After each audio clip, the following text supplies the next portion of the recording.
ફરિયાદો થાય મોટી ફરિયાદો પછી માનો કે જનતા ઉપર આપણે જનતાને દારૂ કાંડા ઉપર રેડ કરી તો કાર્યકર્તાનું સન્માન કરવું જોઈએ. હું તો સન્માન કરું, પણ આ તો સન્માન તો દૂર, એને એટ્રોસિટીમાં આપણે કેસ કરાવડો. એટ્રોસિટીમાં ફરિયાદ થાય છે ને ઈ જ સેકન્ડે ઉપડી જાય છે એટ્રોસિટીમાંથી. એસપી શ્રીને લેખિતમાં આવે છે કે સાહેબ મને કોઈ એટ્રોસિટીમાં ફસાવાની કોશિશ કરે છે. સાહેબ એટ્રોસિટીનો દલિતો એસટી એસસી સમાજ માટેનો કાનૂન વ્યવસ્થા છે, એને પ્રોટેક્શન માટે. આવી રીતે સુપ્રીમ કોર્ટ સુધી જાય છે એટ્રોસિટીના કેસમાં, ફરી એમ કે સુપ્રીમ કોર્ટ કે ભાઈ આ ખોટો છે, આ ખોટો છે, ખોટો છે, કાયદો ઉલટો બનાવી દેશે એમનો સમાજ. તો એ સમાજને પણ કેટલું નુકસાન છે. બીજું કે આ વસ્તુ થયા પછી, ધરપકડ કર્યા પછી આયો હાજર ન રહી, મરજી પડે ત્યારે આયોની મીટિંગ આવી જાય. આયોની દીકરી હોત તો શું થાય? આઈએસપી ની દીકરી હોત તો ત્યાં એટ્રોસિટીમાં તો બહુ દુઃખદ કહેવાય યાર. અને કોના ઈશારે થાય? તમે ભાજપનો કયો નેતાજી મને ફોન કરો, હું કહી દઉં એને. હમણાં તમારી પગે પડીને તમને કહી દે ભાઈ એને છોડી દો. આવી રીતે ચાલશે.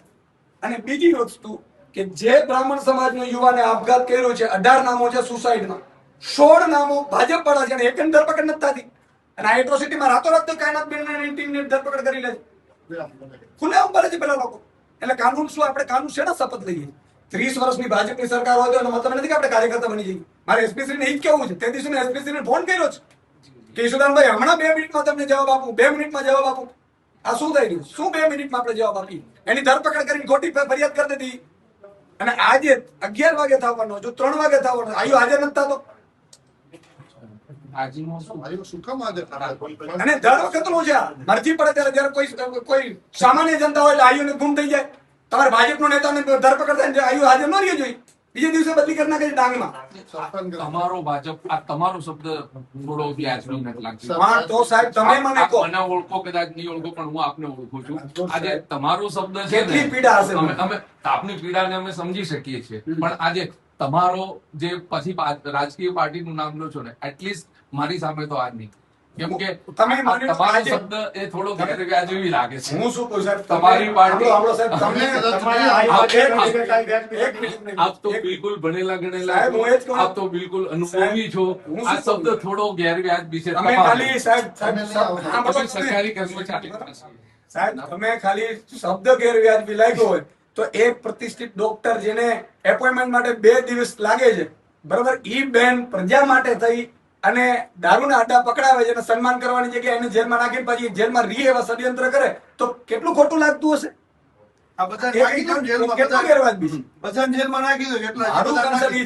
હું તમને, મારો તો પોલીસ મિત્રોમાં સંબંધી છે, નથી એવું નથી. બધાની મજબૂરી હોય, પણ એટલી હદે સાહેબ મજબૂર ન રહેવું જોઈએ. કોઈ બાળક છે, નાનું બાળક, એમનું કોઈ પૂછે તો કરો ને, હસબન્ડ રડે છે બિચારાનું, પ્રતિષ્ઠિત નાગરિકો છે, પ્રતિષ્ઠિત ડોક્ટરો છે, અને તમે એને કહી દો ભાઈ લૂંટમાં, અને તમે એફઆઈઆર લેતા પેલા એટ્રોસિટીમાં તપાસ તો કરો. સીધી ધરપકડ કરીને અંદર નાખી દીધી. આ જ એટ્રોસિટીમાં કોશિંગ હું કરાવીને રહીશ, પછી કયો પોલીસ અધિકારી જેલમાં જશે? અને બીજું કોર્ટનો વિષય છે, એ તમને કહું છું, તમને ઈ કાનૂન આવી જાય સાહેબ. રાજકોટ સાહેબ, મારું કહેવાનું છે થોડીક માનવતા રાખીએ. અને એસપી શ્રીની જવાબદારી બને, ડીએમ કલેક્ટર શ્રીની જવાબદારી બને કે એના જિલ્લામાં આવું ન થાય. કલેક્ટર શ્રી, કલેક્ટર ઉપરાંત ડીએમ છે, ડિસ્ટ્રિક્ટ મેજિસ્ટ્રેટ. કરીએ છીએ શું આપણે? આવા પ્રતિષ્ઠિત નાગરિકોને જેલમાં નાખીને શું આપણે શું સાબિત કરવા માંગીએ? તમે કોઈ બોલતા જ નહીં, કોઈ રેડ ન કરતા નહીં, તો અમે તમે નાખી દેશું.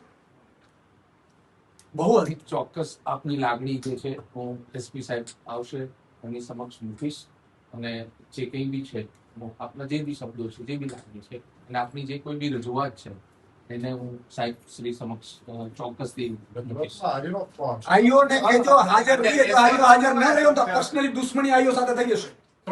અને એની જિંદગીમાં નોકરી કરવાનો લાયક નહીં રહેવા દઈએ. અને આ બધા ચાલુ છે હજી પાછા અમે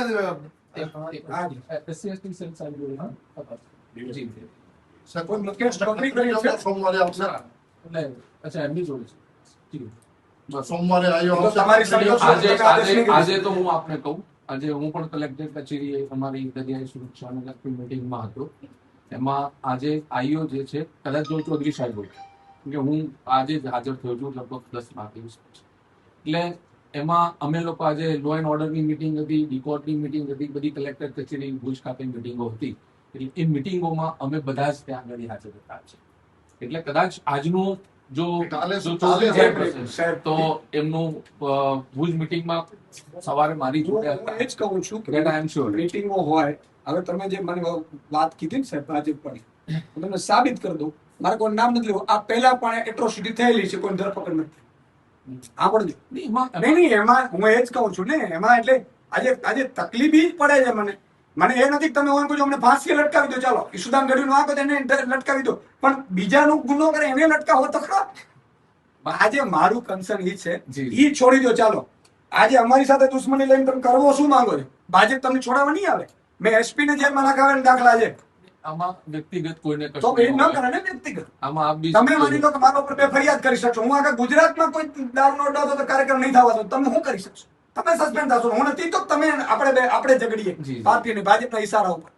આ રીતે યાર કોઈ દારૂનો અડ્ડો, હું તમને આ તો નથી મારી પાસે તે સત્તા, બાકી તમારી અધિકારીઓનો મોબાઈલ હું ચેક કરીને એને FSL માં મોકલીને કરી દઉં કે કોણે તમને ફોન કરેલો છે, તમારા અધિકારીઓને. સી આમાં હું આપને કહું, વ્યક્તિગત રીતે કોઈને કોઈનાથી કોઈ દુશ્મનાવટ હોય એવું હું નથી માનતો. એમાં કોઈ પણ હોય, whoever. બીજી વાત, કોઈ મુદ્દો કોઈ પણ FIR થાય તો it's a matter of investigation, અને આઈઓ ને અનુકૂળતા, મતલબ જે કોઈ બી FIR ના પુરાવા કે ના આધારે, દરેક આઈઓ અલગ અલગ છે, દરેક કોર્ટના વ્યૂ અલગ હોય છે, એમ આઈઓના પણ વ્યૂ હોય, એ પ્રમાણે એને પુરાવાને એના આધારે એને તપાસ કરીને કામગીરી કરતા હોય છે. જ્યાર સુધી કોર્ટમાં હાજર રહેવાનો પ્રશ્ન છે તો હું જાણી લઈશ, અને એસપી સાહેબ સુધી વાત પહોંચશે, કદાચ હું પોતે વ્યક્તિગત રીતે પણ આઈઓ સુધી વાત પહોંચતી કરીશ, અને નામદાર કોર્ટમાં પણ આપ કહી શકો છો, નામદાર કોર્ટ પણ તાત્કાલિક બોલાવી શકતી હોય છે. કદાચ કોઈ પરિસ્થિતિઓમાં મને જ આજે જ હમણાં મેં એક લેટર વાંચ્યો FIR છે, તમે વાંચી છે? FIR માં હું- એ ઉભવા લાયક નથી FIR. કે એ હવે એટલે જ મેં તમને કીધું કે એસપી શ્રી છે ને, તો હું કહે તમને જી, કે તમારા કોઈ પ્રતિષ્ઠિત નાગરિકને એમને એમ ધરપકડો થાય છે ને એમને એમ જેલમાં તમે નાખો છો, તમે કોઈ સેન્સ, ભલે ઠીક છે તમે પોલિટિકલી રિવેન્જ લેતા હશો, તો આજે આ છે, કાલે બીજો આવશે, એસપી સાહેબ ને શું પોલિટિકલ હોય? તો શું? એસપી સાહેબ ને શું પોલિટિકલ બીજા કેટલાય ગુના છે, સાહેબ ને ક્યાં? કેટલાય ગુનેગારો સાહેબ તો એમને ફરે. સરકારી કર્મચારી છે. તમારો એમને જે ક્યાંય વહીવટદાર છે ને ચૂંટણીમાં એનો ફોન ઉપર તમને સ્પીકર ઉપર લઈને કહું કે શું થાય છે, મારે નથી કહું, હવે એમ પડવું નથી મારે. વહીવટદાર બુટલેગર હે, રાજકોટ બુટલેગર સાહેબ. અને ડોક્ટર એ વચ્ચેના તો ભેદની ખબર હોવી જોઈએ ને ખાતાની. નહીં તો વ્યક્તિ દરેકના અલગ અલગ વર્ક છે, દરેકનું કામ અલગ છે. જે ગુનેગાર છે એ ગુનેગારનું કામ કરે, એને એરેસ્ટ કરવું, એને જેલમાં નાખવું, એની પર કાયદેસરના પગલા લેવા એ પોલીસની ફરજ છે. એમાં કોઈ બાકાત સાહેબ, નથી. બીજી કેટલી ફરિયાદો છે જેમાં હજી આરોપી પકડાણા નથી ને આમાં શેર બીજે દિવસે ઘરેથી ઉપાડવામાં આવે છે. સુસાઇડ કેસ તાત્કાલિક ધોરણે આમાં પગલા લેવામાં આવે છે. એ તો બીજી કેટલી ફરિયાદો છે જેમાં પગલા લેવામાં નથી આવતા. હા. આ 16 જણાને કાં નથી પકડી શકતા તમે? ખુલ્લેઆમ ફરે છે, હું દેખાડું હું કોઈ મારા ડિફેન્સમાં નથી કીધું, હા. હું આપને બાકી હું મારી હાજરી હોય તો હું 100% જવાબ આપે. હું આજે જ ટુડે આફ્ટર 10 days લીવ આવ્યો છું, આજે સવારે સીધો કલેક્ટર કચેરી મીટિંગમાં ગયો. અત્યારે મારા એસપી સાહેબ હતા તો 100% આપના દરેક પ્રશ્નોનો જવાબ આપતા. બિહાફ ઓફ એસપી સાહેબ આઈ એમ હિયર.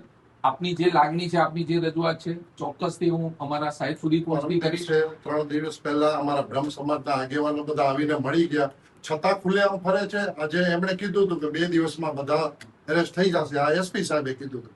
આજે સાહેબ 5મો દિવસ છે, કોઈને એરેસ્ટ નથી કર્યા તમે, અને ખુલ્લેઆમ ફરે છે બધા. અચ્છા, એ બી પણ હવે સાહેબ મારી એ રિક્વેસ્ટ છે કે આ FIR તો અમે કોશિંગમાં જશું, પણ અમારી FIR આવશે એ FIR તમે લેજો, પછી એવું ન કહેતા કે અરજી આપી દો. હું કોઈને છોડવાનો નથી, ઓફિસરને પણ નહીં ને તમે ડેટા સાથે કરી દઈશ. બિલકુલ એમાં બરાબર.